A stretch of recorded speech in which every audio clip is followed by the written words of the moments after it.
Maintenant, concernant l'imam en Berti, j'avais déjà parlé de ce dernier-là. Donc, personne ne doit être surpris du comportement de ces imams-là, mais ils sont deux comme ça en Côte d'Ivoire. Et Berti, je ne sais pas, comme le frère qui avait dit tout à l'heure là, concernant les imams de la Côte d'Ivoire. Et il a dit ouais, qu'il y avait eu le recensement et que l'État devait payer les imams et puis il a abandonné. Mais l'État ne devrait pas abandonner le recensement des imams ivoiriens.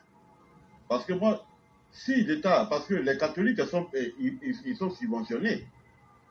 Et quand les catholiques se sont subventionnés, mais l'argent de ces subventions-là, les catholiques ne prennent pas ça pour donner aux catholiques et étrangers qui sont installés en Côte d'Ivoire. Donc, si les autorités ont recensé et qu'ils ont vu que les imams, les étrangers sont beaucoup plus nombreux que les Ivoiriens, mais ça ne doit pas les empêcher à subventionner les imams ivoiriens pour leur bien-être. Voilà, donc je pense que si je n'ai pas cette information pour dire que l'État de Côte d'Ivoire a arrêté ce recensement des imams ivoiriens là, je crois que peut-être que lui-même, celui qui a parlé de ça, peut-être il a dû se tromper. C'était les imams ivoiriens, pas tous les imams. Parce qu'il y a les mosquées sénégalaises, il y a les mosquées burkinabées, il y a les mosquées guinéennes. Non, c'est les imams ivoiriens. Ce n'est pas tous les imams de la Côte d'Ivoire. Je crois que le frère a dû se tromper et je crois que l'État subventionne les institutions religieuses au même titre. Avant, ce n'était pas pareil. Et je crois que Père à son âme, Cheikh Bakary Fofana avait dénoncé cela. Voilà. Donc, et je crois même que vous avez essayé de garantir cette parité. Voilà pourquoi jusqu'à présent, vous voyez que quand les chrétiens vont faire leur pèlerinage, il y a un quota que l'État leur donne, subventionne pour le pèlerinage des pèlerins chrétiens. Et je crois que c'est la même chose aussi du côté des musulmans. Bon, ce que je voudrais dire même aux gens de la RTI 1 surtout, et à ces politiciens-là, je viens de voir même une image où les caméramans de la RTI, à chaque période de carême, pour ne pas dire jeûne, que ce soit côté musulman ou bien chrétien, vous prenez les caméras, vous suivez les hommes politiques. Normalement, vous n'avez pas besoin de ça. Surtout les hommes politiques. Parce que quand vous donnez au nom du Seigneur, au nom de Dieu. Et vous-même, vous dites que quand la main droite donne là, la main gauche ne doit pas savoir. Mais à chaque fois qu'il y a les périodes de carême, avec qu'il y a les urgences, vous abandonnez tout, vous suivez les hommes politiques. Les dons de sucre et lait et autres. Pendant qu'il y a les choses sérieuses qui se passent dans le nord de la Côte d'Ivoire. Je crois que, surtout la RTI, parce que c'est la RTI qui est la télévision de l'État, les subventions que les citoyens payent là, c'est pour que vous puissiez les informer. Mes condoléances à la grande famille de l'armée ivoirienne, pour ce soldat qui a été assassiné lâchement dans le nord. Toutes mes condoléances vont à l'endroit de la famille biologique de ce militaire qui a perdu la vie en veillant sur la vie des autres. Et c'est là, j'avais vu une vidéo circuler où il y a un jeune burkinabé qui disait que quand il passe par les voies détournées, il donne 2000 francs aux policiers et il rentre sur le territoire ivoirien. Et je pense que le ministre de la Défense, le ministre de la Sécurité intérieure de la Côte d'Ivoire, vous devez sanctionner les policiers et tout corps habillé qui joue à ce jeu. Parce que la corruption nous amène à plusieurs niveaux. Voilà pourquoi il faut sanctionner. Parce que c'est ça les choses. Si on parle de Bouribana aujourd'hui, on parle de Moussicro, on parle de GESCO. Mais c'est la corruption des agents de l'État qui font que toute cette marée humaine-là s'installe d'une manière illégale. Et quand ils sont bien installés, ils deviennent des cas sociaux.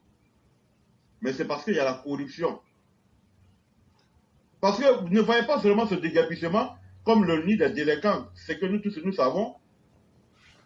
Mais dans ces quartiers précaires, vous verrez les abonnements de la CEDECI. Vous verrez les abonnements de la CUE. Mais c'est avec la complicité des services techniques des mairies, avec la complicité des agents de la CEI, c'est avec la complicité des agents de la CEDECI. Parce que toute cette masse humaine ne pouvait pas vivre à Bouribana sans eau, sans électricité. Et c'est comme ça dans tous les quartiers précaires de la Côte d'Ivoire. Voilà où la corruption amène. Donc si ce soldat qui a été assassiné dans le nord de la Côte d'Ivoire, mais je me demande, puisque normalement ils font les patrouilles ensemble, comment lui s'est retrouvé dans un endroit isolé, avec sa calache, il s'est fait surprendre. C'est vrai. Mais un vrai soldat, même quand il atteint et qu'il a sa calache, mais il essaie de, avant de tomber, mais il essaie de faire des rafales pour avertir ceux qui sont aux alentours, ses amis de patrouille. Mais quand il fait des rafales, ça donne l'alerte aux autres. Je crois que c'est le B.A.B.A. dans la formation militaire. Pourquoi il ne l'a pas fait?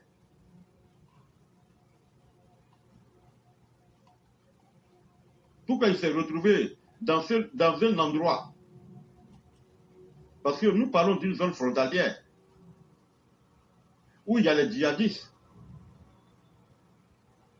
Si les territoires voisins, on me dira que c'est son jour qui est arrivé.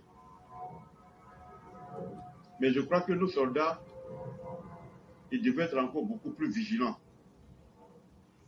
en alerte maximale, dans toutes ces zones-là. Et comme éclaireur, je vais m'arrêter par là, tu le disais, c'est de sensibiliser davantage nos parents qui sont dans le nord, de signaler tous les mouvements humains dans les zones d'habitation. Tous les mouvements suspects, ils doivent le signaler. N'oubliez pas que les préfets, les sous-préfets, certains commissaires, je dirais comme ça, certains préfets, certains sous-préfets, même les présidents des conseils régionaux, sont tous des complices avec la majorité des chefs du village.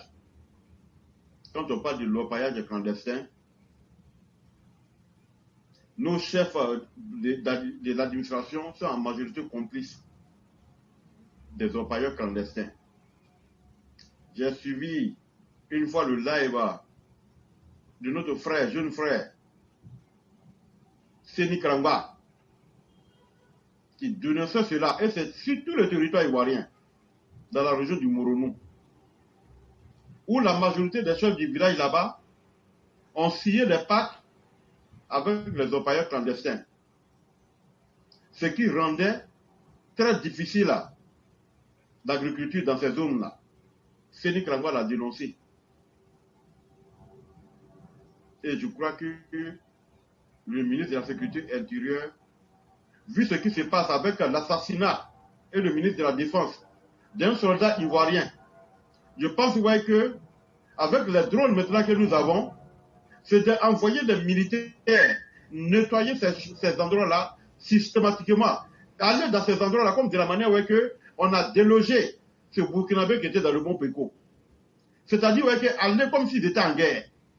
Tous ces orpailleurs clandestins qui sont dans ces zones-là, les rafaler de balles, les assassiner, les tuer. C'est-à-dire nettoyer le coin comme s'ils étaient en guerre. Et arrêter tous les chefs de village avec tous les corps préfectoraux, tous ceux qui sont en complicité avec ces zones-là, ces personnes-là, les montrer à la nation, les sanctionner d'une manière disciplinaire, les radier de la fonction publique, et comme ça, ceux qui vont les remplacer vont prendre ces choses-là à bras le corps. Et là, je vais m'arrêter là. Vraiment, merci beaucoup, cher aîné. Merci pour les solutions que vous avez proposées. On espère bien que les uns et les autres vont aussi s'améliorer. Parce que les questions que vous posez aussi valent leur pesant d'or. Et on doit chercher à approfondir les enquêtes pour situer les responsabilités sans état d'âme pour que nos soldats ne puissent pas perdre leur vie inutilement. Les défis sécuritaires sont énormes et il faudrait que les uns et les autres aient cela en tête et soient conscients du rôle qu'ils doivent jouer sur le terrain. Vraiment, merci infiniment à vous. On va vous souhaiter une excellente soirée et un très bon week-end. Okay, bonsoir à tout le monde. Merci beaucoup, cher ami.